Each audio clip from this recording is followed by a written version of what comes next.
So viewers, welcome to our next video for SQL for querying databases with Python। ठीक है, यहाँ पर हमारे पास ये है कि हम लोग आज नेक्स्ट कॉन्सेप्ट को देखेंगे जो कि हमारे पास आ जाते हैं about you can say that detailed introduction. ठीक है, आज हम लोग रिलेशनल डेटाबेसेस के बारे में देखेंगे क्योंकि इससे पहले हम लोगों ने एक ओवरव्यू लिया है डेटाबेसेस का। ठीक है, हम लोगों ने इससे पहले कोई इतना खास डिटेल में नहीं देखा, लेकिन आज हम लोग डिस्कस करेंगे about you can say that relational databases. ठीक है, या relational models. Basically relational models जो हैं वो एक वे है बेसिकली जिससे हम लोग डेटा को ऑर्गेनाइज करते हैं डेटाबेस के अंदर। ठीक है, यहाँ पर यह है कि हम लोग बेसिकली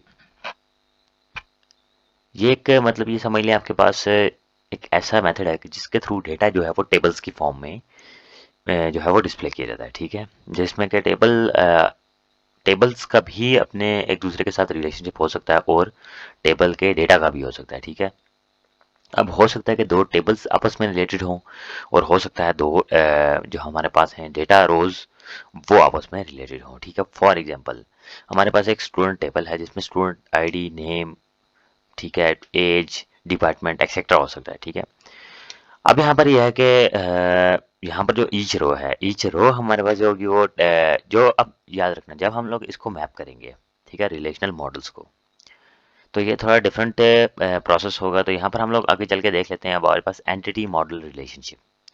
अब एंटिटी रिलेशनशिप मॉडल क्या कहता है? ये कहता है कि ये एक वे है डिजाइनिंग और अंडरस्टैंडिंग का टेबल को अंडरस्टैंड करने का और बनाने का तरीका है, जबकि पहले वो उसके बनने से पहले ये पीटर चैन ने इन 19 ये तो जो है ये पीटर शेन ने दिया था हमारे पास 1976 में। ठीक है, इसमें यह होता है कि ये हमारे पास दो कॉन्सेप्ट्स होते हैं यहाँ पे। एक होता है एंटिटी, एक होता है एट्रीब्यूट। ठीक है, एंटिटी होती है बेसिकली कोई भी रियल वर्ल्ड ऑब्जेक्ट या चीज़ जिसके बारे में हम लोग स्टोर इन्फॉर्मेशन को स्टोर करना चाहते हैं। ठीक है, और ये जो है वो डेटाबेस में एज अ टेबल जो है वो की जाती है। फॉर एग्जांपल अगर हम लोग एक स्कूल के लिए जो है वो डेटाबेस बना रहे हैं तो उसमें टीचर जो है वो हमारे पास एक एंटिटी होगी, जो है हमारे पास क्लास एक एंटिटी होगी, स्टूडेंट एक एंटिटी होगी और स्टाफ एक एंटिटी होगी, एडमिन एक एंटिटी होगी, इस तरह की चीज़ें। अब एट्रीब्यूट्स क्या होते हैं? एट्रीब्यूट्स वो बेसिकली कैरेक्टरिस्टिक्स होती हैं जो कि एक एंटिटी या एक ऑब्जेक्ट जो है वो पोजेस करता है। ठीक है, फॉर एग्जांपल अब एक स्टूडेंट है, अगर हम लोग स्टूडेंट की एग्जांपल ले लें तो स्टूडेंट है, स्टूडेंट के लिए मास्टर के स्टूडेंट का कोई नाम होगा, स्टूडेंट की कोई आईडी होगी, स्टूडेंट की एज होगी और स्टूडेंट का डिपार्टमेंट होगा, किस डिपार्टमेंट से स्टूडेंट बिलोंग करता है। ठीक है, एट्रीब्यूट्स सिंगल भी हो सकते हैं और कंपोजिट भी हो सकते हैं। ठीक है, नेक्स्ट हम लोग चेक करते हैं primary and foreign keys. Primary की बेसिकली क्या होती है? ये एक ऐसा कॉलम होता है हमारे टेबल के दरमियान जो कि यूनिक होता है। ठीक है, अब हर टेबल के लिए यूनिक होता है और ये हर रो के लिए यूनिक होता है और ये जो है वो नल नहीं हो सकता। ठीक है, फॉर एग्जाम्पल क्योंकि जाहिर सी बात आपको पता है अगर आपने डेटा को सेलेक्ट करना है, ठीक है, अगर आपने डेटा को सिलेक्ट करना है तो आपको डेटा सेलेक्ट करने के लिए कोई ना कोई यूनिक चीज़ चाहिए होगी। ठीक है, फॉर एग्जांपल अगर बात करते हैं हम लोग नेम की, तो हो सकता है 2 से 3 बच्चों के सेम नाम हो। ठीक है, तो वो हमारे पास बैकवर्ड आ जाती है डेटा में, तो लिहाजा इसको अवॉइड करने के लिए हम लोग जो है वो यूज़ करते हैं किसे? प्राइमरी की को।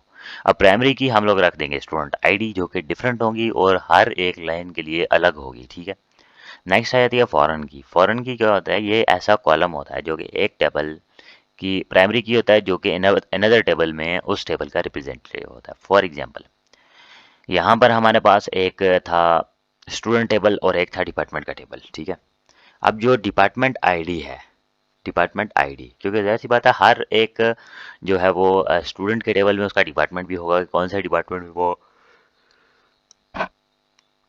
पढ़ रहा है इस टाइम। ठीक है, कौन सा डिपार्टमेंट में वो पढ़ रहा है, अब ये चीज़ जानने के लिए हमें उसके डिपार्टमेंट के बारे में पता होना चाहिए। ठीक है, अब डिपार्टमेंट के बारे में कैसे पता होगा? अब हो सकता है एक नाम के 2 डिपार्टमेंट्स हों, ठीक है, या 3 डिपार्टमेंट्स हों या 4 डिपार्टमेंट्स हों, हो सकता है, पॉसिबल है। ठीक है, लेकिन यहाँ पर यह है कि हम लोग अगर डिपार्टमेंट आईडी अपने से लिख देंगे तो क्या हो सकता है? कुछ भी नहीं होगा।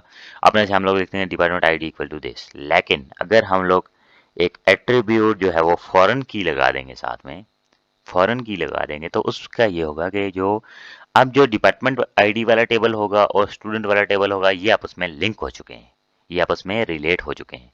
क्यों रिलेट हो चुके हैं? क्योंकि स्टूडेंट टेबल के अंदर डिपार्टमेंट टेबल की प्राइमरी की आई है। ठीक है, अब जो स्टूडेंट टेबल के अंदर डिपार्टमेंट आईडी का जो है वो कॉलम होगा ना, तो वो फॉरेन की होगी। और जो डिपार्टमेंट टेबल के अंदर डिपार्टमेंट आईडी का जो होगा वो कॉलम वो होगी प्राइमरी की। ठीक है, डेटा टाइप्स कौन कौन सी होती हैं, यहाँ पर डिफरेंट डेटा टाइप्स होती हैं। फॉर एग्जांपल इंटीजर्स होती हैं, स्मॉलेस्ट। ये आप लोगों को इतनी डिटेल में याद रखने की जरूरत नहीं है, बस आप लोग ये याद रखना जहाँ पर भी नंबर आए ना वहां पर आप लोगों ने यूज करना है इंटीजर। ठीक है, और जहां पर भी आपके पास आ जाए स्ट्रिंग टाइप या कैरेक्टर टाइप वहां पर आपने यूज करना है कैरेक्टर और वारचार, और टेक्स्ट भी आप यूज कर सकते हैं। ठीक है, डेट एंड टाइम भी है आपके पास और बुलियन भी है। ये जो आपको चार के अंदर एन दिख रहा होगा और वार कार के अंदर भी एन दिख रहा होगा, तो इन एन का मतलब होता है गिनती। अब ये गिनती से मुराद क्या है, अगर आपके पास एग्जैक्ट मौजूद है फिगर के, आप जानते हैं कि मेरा नाम 10 फॉर एग्जांपल अगर आप बना रहे हैं जी रोल नंबर के लिए। ठीक है, और हर स्टूडेंट का रोल नंबर 1 डिजिट का है, तो आप CHAR कार इन ब्रैकेट 1 लिखेंगे आप, अगर ABC उसका रोल नंबर है।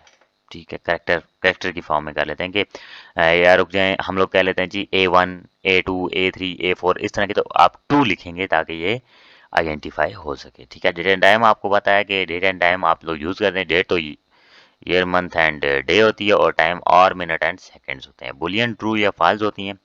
अब यहाँ पर हम लोग देख लेते हैं basically types of SQL commands. ठीक है, यहाँ पर दो कमांड्स होती हैं, एसक्यूएल की दो टाइप्स होती हैं।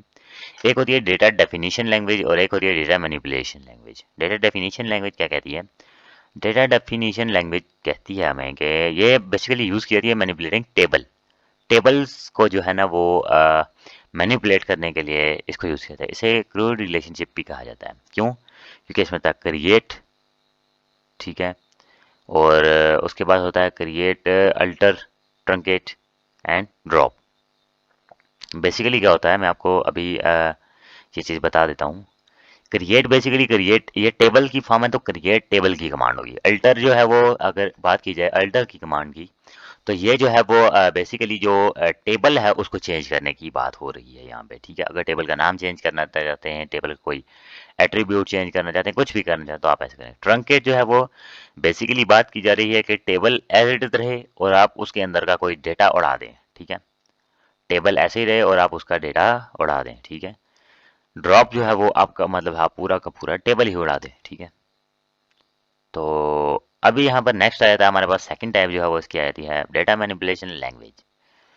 डेटा मैनिपुलेशन लैंग्वेज जो है वो यूज होती है किस लिए, मैनिपुलेटिंग डेटा इन टेबल्स। अब डेटा जो है वो पहले ऊपर वाली टेबल्स के लिए थी और ये जो है वो डेटा मैनिपुलेशन लैंग्वेज ये डेटा इनसाइड द टेबल के लिए। ठीक है, फॉर एग्जांपल रोज के लिए। यहाँ पर इंसर्ट का आपको पता है कि हम लोग जो है वो डेटा को इंसर्ट करते हैं टेबल के अंदर। सेलेक्ट जो है वो आपको ये भी पता है कि हम लोग डेटा को आउटपुट करने के लिए सेलेक्ट का यूज़ करते हैं। अपडेट का आपको पता है कि हम लोगों ने अगर कोई चीज़ चेंज करनी हो, फॉर एग्जांपल हमने किसी का नाम गलत लिख दिया, अब हमने उसको चेंज करना है। ठीक है, या हम लोग उसे जस्ट अपडेट कर देंगे। ठीक है, और डिलीट जो है वो हमारे पास, हमने अगर कोई रो बीच में से डिलीट करनी है तो हम लोग उसे डिलीट कर देंगे। ठीक है, हमें यहाँ पर रो के साथ डिलीट के साथ हमें, अभी यहाँ पर हमारे पास पहली कमांड है हमारी create table command. Create table command में क्या है कि सिंटैक्स इसका हमारे पास आता है कि क्रिएट टेबल एंड नेम। ठीक है, यहाँ पर मैं इसको थोड़ा सा क्रिएट टेबल एंड नेम। ठीक है, अब ये देखें ये वाली ब्रैकेट स्टार्ट है और ये वाली ब्रैकेट एंड है, इन दोनों को आपने ऐसे ही छोड़ देना है। ठीक है, अब हम लोग कहते हैं कि हम लोग एक ऑथर है उसके लिए हम लोग टेबल बना रहे हैं। अब हम लोग कहते हैं क्रिएट टेबल ऑथर, ये रहा टेबल नेम ऑथर। ठीक है, अब आ जाते हैं इसके अंदर इसके एट्रीब्यूट की तरफ और ये आ जाता है इसका नेम। ठीक है, और ये आती है वारकार 40 जो मैंने आपको पीछे बताया था। वारकार 40 लिखें या टेक्स्ट लिख दें, बात है कि लेकिन टेक्स्ट के लिए स्टोरेज ज़्यादा यूज़ होती है और वारकार के लिए थोड़ी सी कम यूज़ होती है। ठीक है, और यहाँ पर अगर हम लोग बात करते हैं किसकी हाँ जी प्राइमरी की। अब प्राइमरी की के बारे में मैंने आपको बताया हुआ है, ये जो वर्क नेम है ये प्राइमरी की, ये मैंने आपको बताने के लिए वैसे ही रखा हुआ है। ठीक है, ये नेम प्राइमरी की नहीं होता, कोई आइडेंटिफायर होता है वो प्राइमरी की होता है। मैंने वैसे ही इसको आपको बताने के लिए प्राइमरी की रख दी है। ठीक है, नॉट नल। अब नॉट नल का क्या मतलब है, नॉट नल का मतलब ये होता है कि ये जो है वो हमारे पास खाली नहीं हो सकता। ठीक है, खाली, ये हमारे पास 5 नॉट, ठीक है, नॉट इक्वल टू 5, ये हमारे पास एम्प्टी नहीं हो सकता, इसमें कोई ना कोई वैल्यू जरूर होगी। ठीक है, वार का आ रहा है तो फॉर एग्जांपल ये होगा। ठीक है, इसके अंदर स्टोर्ड होगा या कुछ ना कुछ होगा इसके अंदर, ठीक है। ये नहीं हो सकता कि ये बिल्कुल नल हो, ठीक है। अब आईडी, ठीक है, कार इन ब्रैकेट 2। अब हमारे पास का आ जाता है करेक्टर, ठीक है। तो यहाँ पर हमारे पास हम लोग कहते हैं टू सी डी, ठीक है। अब सी डी दो लफ्ज़ों का दो लफ्ज़ हैं, ठीक है, ये सी ए कह लेते हैं इसको, ये ए की तरह ज़्यादा लग रहा है। अब ये इसके इसके अंदर आप लोग दो करेक्टर्स डालेंगे, characters not numbers, that are characters, ठीक है। नंबर्स भी बीच में आ सकते हैं, ठीक है, कोई इशू नहीं है इसका इतना, लेकिन ये प्रोबेबली इसको यूज़ किया है करेक्टर्स के लिए, like A B C D, A B C D E, इस तरह के लिए। ईमेल वारकार 50। अब ईमेल वारकार 50 आप लोग यहाँ पर देखें तो मैंने नॉट नल नहीं डाला है इसके आगे, ठीक है। नॉट नल नहीं डाला तो आप लोग सोचेंगे अब ये एरर देगा, तो ऐसा नहीं होगा, ठीक है। क्यों? क्योंकि नॉट नल आपकी मर्जी होती है, आप डालो या ना डालो, ठीक है। अगर आप लोग नॉट नल डाल देते हैं, ठीक है, तो उसका ये नॉट नल का ये उसके ऊपर उस पर्टिकुलर कॉलम के ऊपर रिस्ट्रिक्शन लगा देगा कि ये कंपलसरी है, ये लिखना ही लिखना है। और अगर अब यहाँ पर ये कंपलसरी नहीं है, अब ये इसकी मर्जी है, ये लिखे या ना लिखे। अगर यूज़र ना भी लिखे तो कोई इशू नहीं है। अभी यहाँ पर देख लेते हैं, आप को हम लोग देखेंगे इंशाल्लाह नेक्स्ट टाइम। तो ये थी हमारी आज की वीडियो दोस्तों के, जिसमें हम लोगों ने डिस्कस किया अबाउट द रिलेशनल डेटाबेसेस, ठीक है। यहाँ पर हम लोगों ने रिलेशनल डेटाबेसेस के बारे में डिस्कस किया और हम लोगों ने डिस्कस की बेसिक्स कमांड, ठीक है। आप लोगों ने आज प्राइमरी की, फॉरेन की के बारे में देखा और सम कमांड्स के बारे में देखा जो कि हमारे पास यूज़ होती हैं for data manipulation and data definition language, ठीक है। और नेक्स्ट हम लोगों ने देखा क्रिएट टेबल कमांड, जो कि हमारी पहली कमांड होगी डीडीएल की, जो कि डेटा डेफिनेशन लैंग्वेज है। तो आई होप कि आप लोगों को ये कॉन्सेप्ट समझ में आए होंगे और आप लोगों ने इन कॉन्सेप्ट्स को ग्रैब किया होगा। सो व्यूअर्स, आज के लिए इतना ही। That's it for today, that's it for this video. अल्लाह हाफिज़, टेक केयर और मिलते हैं हमारी नेक्स्ट वीडियो के साथ।